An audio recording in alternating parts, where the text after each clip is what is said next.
Sabana. Are you ready? Kicau, kicau, kicau mania. Kicau, kicau, kicau mania. Kicau, kicau. Assalamualaikum warahmatullahi wabarakatuh. Sebelumnya saya mengucapkan terima kasih atas kesempatannya yang telah memberikan kelompok kami presentasi. Terima kasih atas kesempatannya yang terhormat kepada Bapak Abdul Mukhlis MPD selaku dosen pengampu mata kuliah pembelajaran apresiasi sastra, dan yang saya hormati teman-teman yang berbahagia. Saya Indiulul Albab dengan NIM 208240886 sebagai moderator, dan ada rekan-rekan saya sebagai pemateri. Yang pertama ada Ridho Firmanda Akbar dengan NIM 208240552, dan yang kedua ada Sekar Oktaviani dengan NIM 208240662. Ada yang ketiga yaitu Mala Jasminada Faiza dengan NIM 208240665, dan yang keempat ada Suci Hati Eka Putri dengan NIM 208240474, yang terakhir ada Nadifa Nurul Aina dengan NIM 208240880. Pada kesempatan ini, kami akan menyampaikan materi merancang perangkat rencana pelaksanaan pembelajaran atau modul ajar. Inilah hasil kelompok kami. Selamat menyaksikan. Di sini saya akan menjelaskan tentang rencana pelaksanaan pembelajaran atau yang disebut juga RPP pada kurikulum Merdeka. Secara sederhana, RPP adalah rancangan atau pedoman yang dibuat oleh guru sebelum melaksanakan kegiatan belajar mengajar di kelas. Tujuannya yaitu supaya proses pembelajaran itu berjalan lebih terarah, terencana, dan tujuan pembelajaran bisa tercapai dengan baik. Dalam kurikulum Merdeka, RPP dibuat lebih sederhana dan fleksibel dibandingkan kurikulum sebelumnya. Guru diberikan kebebasan untuk menyesuaikan pembelajaran sesuai kebutuhan, kemampuan, dan karakteristik peserta didik. Selain itu juga pada kurikulum Merdeka, istilah RPP juga sering disebut modul ajar. Penyusunannya lebih praktis karena hanya perlu fokus pada beberapa komponen penting seperti tujuan pembelajaran, langkah-langkah, kegiatan, serta asesmen atau penilaian. Hal ini dilakukan agar guru tidak terlalu terbebani administrasi yang panjang dan lebih fokus pada kualitas pembelajaran di kelas. Dengan adanya fleksibilitas tersebut, pembelajaran diharapkan menjadi lebih aktif, kreatif, menyenangkan, dan membuat siswa lebih mudah memahami materi yang dipelajari. Selanjutnya ada tujuan dan manfaat rencana pelaksanaan pembelajaran atau RPP. Tujuan RPP yang pertama menjadi pedoman guru saat mengajar. Artinya RPP berfungsi sebagai pegangan guru, di mana di dalamnya sudah ada langkah-langkah pembelajaran dari awal hingga akhir. Yang kedua, membantu mencapai tujuan pembelajaran yang sudah ditentukan. Setiap pembelajaran punya tujuan, misalnya siswa bisa memahami materi tertentu. Jadi RPP disusun agar semua kegiatan yang dilakukan di kelas mengarah pada tercapainya tujuan tersebut. Selanjutnya yang ketiga, mengarahkan kegiatan belajar agar sesuai dengan materi dan kompetensi. RPP memastikan bahwa apa yang diajarkan sesuai dengan materi dan kemampuan yang harus dimiliki siswa. Jadi, pembelajaran tidak melenceng dari yang seharusnya dipelajari. Yang keempat, menentukan metode, media, dan penilaian yang tepat. Melalui RPP, guru bisa merencanakan metode yang dia gunakan, lalu media yang dia pakai seperti PPT atau video, lalu penilaian atau cara menilai siswanya. Selanjutnya ada manfaat RPP bagi guru maupun siswa. Di antaranya yang pertama, pembelajaran lebih terencana dan tidak asal-asalan. Yang kedua, guru lebih siap saat mengajar. Yang ketiga, waktu pembelajaran dapat digunakan secara efektif. Yang keempat, proses belajar menjadi lebih terarah dan sistematis. Yang kelima, memudahkan evaluasi hasil belajar siswa. Materi yang selanjutnya yaitu prinsip penyusunan RPP atau modul ajar. Dalam penyusunan RPP atau modul ajar, guru tidak bisa asal membuat tetapi harus mengikuti prinsip-prinsip agar pembelajaran tetap efektif, terarah, dan sesuai kebutuhan siswa. Prinsip-prinsipnya antara lain yang pertama yaitu berorientasi pada peserta didik. RPP atau MA harus disusun dengan mempertimbangkan kebutuhan, karakteristik, minat, dan kemampuan siswa. Yang artinya, pembelajaran itu tidak boleh hanya fokus pada guru, tetapi harus membuat siswa aktif, berpikir, dan terlibat. Contohnya yaitu seperti guru harus menyesuaikan materi dengan kondisi siswa. Misalnya, siswa yang aktif bisa diberikan diskusi, bukan hanya ceramah. Yang kedua yaitu berbasis kompetensi. RPP atau MA harus mengacu pada capaian pembelajaran atau CP, tujuan pembelajaran atau TP, atau kompetensi dasar yang ingin dicapai. Semua kegiatan belajar harus mendukung tercapainya kompetensi tersebut. Jadi, setiap kegiatan yang dibuat itu harus ada tujuannya, bukan sekedar aktivitas tanpa arah. Lalu yang ketiga yaitu sistematis dan terstruktur. Penyusunan RPP atau MA ini harus runtut mulai dari tujuan, materi, metode, hingga evaluasi. Tidak boleh loncat-loncat agar mudah dipahami dan dilaksanakan. Kalau tidak sistematis, nanti pembelajaran jadi membingungkan, baik itu untuk guru maupun siswanya. Yang keempat yaitu fleksibel. RPP atau MA harus bisa disesuaikan dengan kondisi nyata di kelas. Guru boleh mengubah strategi sesuai situasi, misalnya waktu terbatas atau kondisi siswa yang berbeda. RPP ini bukan sesuatu yang kaku, tapi bisa disesuaikan dengan kondisi di lapangan. Yang kelima yaitu kontekstual. Materi dan kegiatan pembelajaran harus dikaitkan dengan kehidupan nyata siswa. Tujuannya yaitu agar siswa lebih mudah memahami dan merasa pembelajaran itu bermakna. Contohnya yaitu mengaitkan materi teks dengan pengalaman sehari-hari siswa. Yang keenam yaitu efisien dan efektif. RPP atau MA harus disusun secara sederhana, tidak bertele-tele, tetapi tetap mencapai tujuan pembelajaran. Fokus pada hal-hal penting saja, tidak terlalu panjang, yang penting jelas dan bisa diterapkan. Yang ketujuh yaitu integratif atau terpadu. RPP atau MA harus mengintegrasikan berbagai aspek seperti sikap, pengetahuan, dan keterampilan. Tidak hanya fokus pada teori tetapi juga praktik dan nilai. Yang kedelapan yaitu berpusat pada pembelajaran aktif. RPP atau MA harus mendorong siswa untuk aktif atau student-centered learning, misalnya melalui diskusi kerja kelompok, atau problem solving. Baik, di sini saya akan menjelaskan materi selanjutnya yaitu tentang komponen RPP atau modul ajar. Nah, komponen RPP atau modul ajar adalah bagian-bagian terpenting dalam perencanaan pembelajaran yang berfungsi sebagai pedoman agar proses belajar mengajar berjalan secara sistematis dan terarah.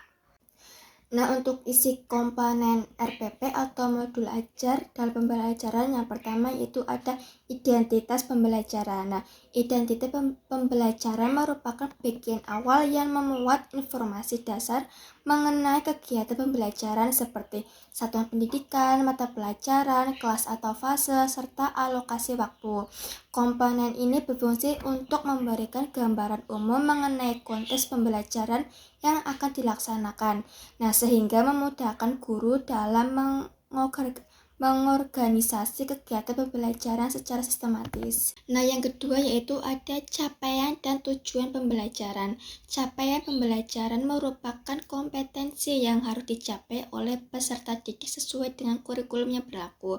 Nah, untuk sementara itu, tujuan pembelajaran dirumuskan secara lebih spesifik dan operasional untuk menggambarkan hasil belajar yang diharapkan setelah proses pembelajaran yang berlangsung. Tujuan pembelajaran harus disusun secara jelas dan terukur agar dapat menjadi acuan dalam pelaksanaan dan penilaian pada pembelajaran tersebut. Nah, yang ketiga yaitu materi pembelajaran. Nah, materi pembelajaran merupakan isi atau bahan yang akan dipelajari oleh peserta didik. Materi disusun berdasarkan tujuan pembelajaran dan disesuaikan dengan tingkat perkembangan peserta didik. Penyajian materi yang baik akan membantu siswa dalam memahami konsep yang dipelajari secara lebih efektif. Yang keempat yaitu ada metode dan model pembelajaran. Metode dan model pembelajaran merupakan cara yang digunakan oleh guru dalam menyampaikan materi pada peserta didik. Nah, pemilihan metode yang tepat sangat berpengaruh terhadap berpenghasilan pada pembelajaran tersebut. Nah, metode pembelajaran yang variatif dan interaktif dapat meningkatkan keterlibatan siswa serta mendorong mereka untuk aktif dalam proses pembelajaran tersebut. Yang kelima yaitu ada media dan sumber belajar. Nah, media dan sumber belajar merupakan sarana yang digunakan untuk mendukung proses pada pembelajaran tersebut. Nah, media dapat berubah seperti kayak visual, audio maupun audiovisual yang membantu siswa dalam memahami materi. Sementara itu, sumber belajar dapat berasal dari buku, lingkungan, namun sumber lain juga yang relevan dengan materi pembelajaran tersebut. Yang keenam yaitu langkah-langkah pembelajaran. Nah, langkah-langkah pembelajaran itu merupakan rangkaian kegiatan yang dilakukan dalam proses pembelajaran. Nah, contohnya itu seperti kayak pendahuluan, kegiatan inti, dan juga kegiatan penutup. Pada kegiatan pendahuluan, guru mempersiapkan siswa untuk belajar melalui apresiasi dan motivasi. Nah, untuk kegiatan intinya itu merupakan tahap utama yang berisi aktivitas pembelajaran sesuai dengan tujuan yang telah ditetapkan. Sedangkan untuk kegiatan penutupnya yaitu digunakan untuk melakukan refleksi dan menyimpulkan hasil pembelajaran tersebut. Yang ketujuh yaitu penilaian atau asesmen. Nah, penilaian merupakan proses untuk mengukur pencapaian hasil belajar pada peserta didik. Penilaian juga dilakukan untuk mengetahui sejauh mana tujuan pembelajaran telah tercapai. Oleh karena itu juga penilaian harus disusun secara sistematis dan mencakup sebagai aspek baik pengetahuan, keterampilan, dan juga maupun pada sikapnya. Yang kedelapan yaitu ada pengayaan dan remedial. Pengayaan dan remedial yaitu merupakan bagian dari pembelajaran yang bertujuan untuk mengakomodasi perbedaan kemampuan pada peserta didik tersebut. Nah, pengayaan diberikan kepada siswa yang telah mencapai tujuan pembelajaran. Nah, sedangkan untuk remedial yaitu diberikan kepada siswa yang belum mencapai tujuan pada pembelajaran hasil tersebut. Nah, yang kesembilan yang terakhir adalah ada refleksi. Nah, refleksi merupakan kegiatan evaluasi terhadap proses pembelajaran yang telah dilakukan melalui refleksi. Nah, guru juga dapat mengetahui kelebihan dan kekurangannya pada pembelajaran. Nah, sehingga dapat melakukan perbaikan pada pembelajaran hasil berikutnya. Baik, selanjutnya saya akan menjelaskan bagaimana langkah-langkah menyusun rangkaian rencana pembelajaran atau RPP dari awal sampai akhir. Baik, di sini saya akan menjelaskan bagaimana cara menyusun rencana pelaksanaan pembelajaran atau RPP dalam pendekatan deep learning. Yang pertama itu ada identitas. Nah, di dalam identitas itu ada nama penyusun. Nama penyusun berisi nama guru atau pembuat RPP. Terus yang kedua ada satuan pendidikan. Nah, ini menunjukkan jenjang sekolah, misalnya SMP. Bisa juga diisi SD atau SMA disesuaikan dengan rencana pelaksanaan pembelajaran jenjang apa. Terus selanjutnya ada mata pelajaran. Di sini saya mengambil mata pelajaran bahasa Indonesia. Terus ada kelas atau fase. Itu saya mengambil kelas 8, fasenya D. Terus di sini ada materi yang saya ambil itu puisi ekologi. Terus alokasi waktunya saya mengambil 2 jam pelajaran. Nah, dalam jam pelajaran SMP itu 1 jam pelajarannya itu 40 menit dan saya kalikan 2 jadi 80 menit. Terus fungsi dari identitas ini sebagai dasar agar pembelajaran itu jelas konteksnya. Terus ada perencanaan pembelajaran mendalam. Di sini ada identifikasi kesiapan peserta didik. Dalam identifikasi kesiapan peserta didik itu melihat kemampuan awal siswa melalui tanya jawab atau pengamatan. Terus di sini ada karakteristik materi pelajaran. Menjelaskan sifat materi, misalnya puisi itu kreatif dan ekspresif. Disesuaikan dengan fase dan kelas yang dibuat RPP. Terus selanjutnya ada dimensi profil lulusan. Nah, di dalam RPP Kurikulum Merdeka itu harus dicantumkan atau diselipkan dimensi profil lulusan. Di sini saya mengambil 4 dimensi profil lulusan. Yang pertama ada keimanan dan ketakwaan terhadap Tuhan Yang Maha Esa. Terus ada kreativitas, penalaran kritis, dan kemandirian. Terus kemudian ada desain pembelajaran. Di sini ada capaian pembelajaran atau CP. Capaian pembelajaran atau CP itu kemampuan akhir yang harus dicapai siswa. Nah, cara menentukan CP itu bisa dilihat dalam video setelah ini.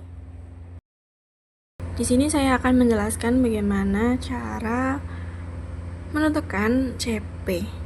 Nah, kita bisa masuk ke Google. Terus kita searching CP Kurikulum Merdeka terbaru. Nah, bisa di sini. Bisa juga cari di sini, ruang GTK. Terus pilih jenjang pendidikan. Kita bisa SD atau sampai SMA. Terus pilih mata pelajaran, pilih bahasa Indonesia.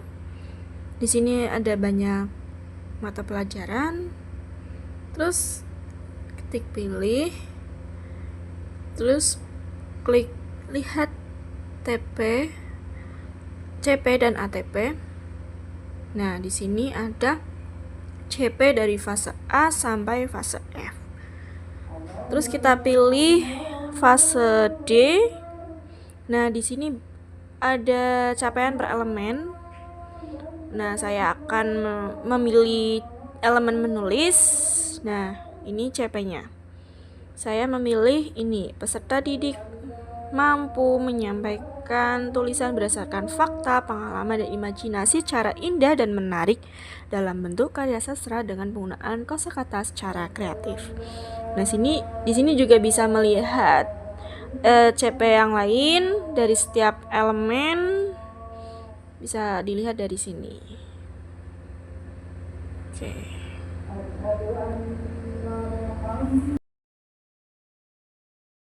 Di sini saya mengambil CP peserta didik mampu menyampaikan tulisan berdasarkan fakta, pengalaman, dan imajinasi secara indah dan menarik dalam bentuk karya sastra dengan penggunaan kosakata secara kreatif. Nah, cara mengambil CP ini disesuaikan dengan fase atau kelas yang ingin dibuat RPP. Terus di sini ada lintas disiplin ilmu yang relevan dengan materi yang saya ambil, yaitu IPAS dan PPKN. Tentang kepedulian terhadap lingkungan dan tanggung jawab dan sikap peduli terhadap lingkungan atau tentang ekologi. Terus di sini ada tujuan pembelajaran atau TP. Saya mengambil 2 tujuan pembelajaran, yaitu target spesifik yang ingin dicapai dalam satu pertemuan. Nah, di sini saya mengambil tujuan peserta didik mampu mengidentifikasi fakta, pengalaman, dan imajinasi yang dapat dijadikan bahan penulisan puisi yang bertema ekologi secara tepat. Terus yang kedua, ada peserta didik mampu menulis puisi bertema ekologi dengan memadukan fakta, pengalaman, dan imajinasi secara kreatif menggunakan kosakata yang indah dan ekspresif serta memperhatikan unsur-unsur puisi. Terus di sini ada alur tujuan pembelajaran atau ATP. Di sini saya menuliskan 6 ATP. Nah, alur tujuan pembelajaran itu menganut tujuan pembelajaran. Nah, tujuan pembelajaran itu menganut CP yang diambil. Jadi, ketiganya ini saling berkaitan. Terus, selanjutnya ada topik pembelajaran yang kontekstual. Di sini saya mengambil kondisi lingkungan sekitar peserta didik sebagai konteks penulisan puisi bertema ekologi. Jadi nanti topiknya itu kondisi lingkungan sekitar peserta didik, baik itu di lingkungan sekolah atau lingkungan yang peserta didik itu tinggali. Terus di sini ada praktik pedagogis. Saya mengambil 3, yaitu PJBL atau Project Based Learning, terus ada diskusi sederhana, dan ada deep learning. Nah, terus ada kemitraan pembelajaran, yaitu lingkungan sekolah dan lingkungan peserta didik dan media digital. Nanti saya akan mengambil video dari YouTube. Terus lingkungan belajar di ruang kelas, di lingkungan sekolah, dan ruang virtual atau bisa juga itu dinamakan video dari YouTube. Terus pemanfaatan digital itu video bertema ekologi, terus LCD, terus internet. Nah, terus ada pengalaman belajar. Di sini ada langkah-langkah pembelajaran. Nah, itu biasanya kan tadi JP-nya itu 2 JP ya, 80 menit. Nah, ini dalam satu pertemuan ini saya bentuk 80 menit. Kegiatan awal itu 10 menit. Kegiatan awal 10 menit yaitu ada salam dan doa untuk membuka pembelajaran. Terus ada apresiasi, menghubungkan materi dengan pengalaman siswa. Terus ada ice breaking untuk menciptakan suasana yang menyenangkan. Terus ada pertanyaan pemantik, dan ada penyampaian tujuan agar siswa tahu tujuan belajar. Terus masuk kegiatan inti, yaitu bermakna dan menggembirakan. Di sini ada memahami. Peserta didik diminta untuk mengamati video tentang kondisi ekologi. Terus peserta didik mencatat fakta, perasaan, dan pesan. Terus guru menjelaskan materi dengan konsep puisi dan unsur-unsur dan langkah menulis puisi. Terus yang kedua ada mengaplikasikan, yaitu yang pertama ada tahap kelompok. Di sini peserta didik berdiskusi dalam kelompok kecil untuk menentukan tema berdasarkan video yang telah ditampilkan. Terus peserta didik diminta untuk menyusun kata kunci diksi atau puisi. Terus tahap kedua yaitu tahap individu atau karya mandiri. Di sini peserta didik diminta untuk menulis puisi secara mandiri berdasarkan hasil pengamatan video dari tugas kelompok tadi. Terus dengan pengalaman atau imajinasi peserta didik ditulis dalam sebuah puisi bertema tentang ekologi tersebut sesuai dengan tema. Terus guru membimbing secara individual. Terus ada yang ketiga ada merefleksi. Nah, terus setelah membuat ini terus ada merefleksi, menukar hasil puisi dengan teman, terus memberikan tanggapan sederhana, guru memberikan umpan balik. Terus yang terakhir ada kegiatan penutup 10 menit saja. Di sini peserta didik menyimpulkan pembelajaran yang telah dipelajari selama tadi kurang lebih 80 menit. Terus guru memberikan penguatan dan memberikan refleksi.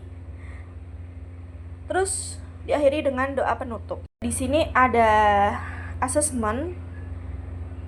Ada 3 asesmen, yaitu asesmen awal, asesmen proses, dan asesmen akhir. Yaitu asesmen awal yaitu tanya jawab lisan, mengetahui pemahaman awal siswa. Terus ada asesmen proses. Sini saya mengambil pengerjaan soal pilihan ganda dan esai. Terus yang ketiga ada asesmen akhir, penilaian penulisan puisi. Demikian presentasi yang dapat kami sampaikan. Semoga bermanfaat bagi kita semua. Terima kasih kepada pemateri atas penjelasannya. Mohon maaf atas segala kekurangan. Terima kasih atas perhatian semua. Wassalamualaikum warahmatullahi wabarakatuh.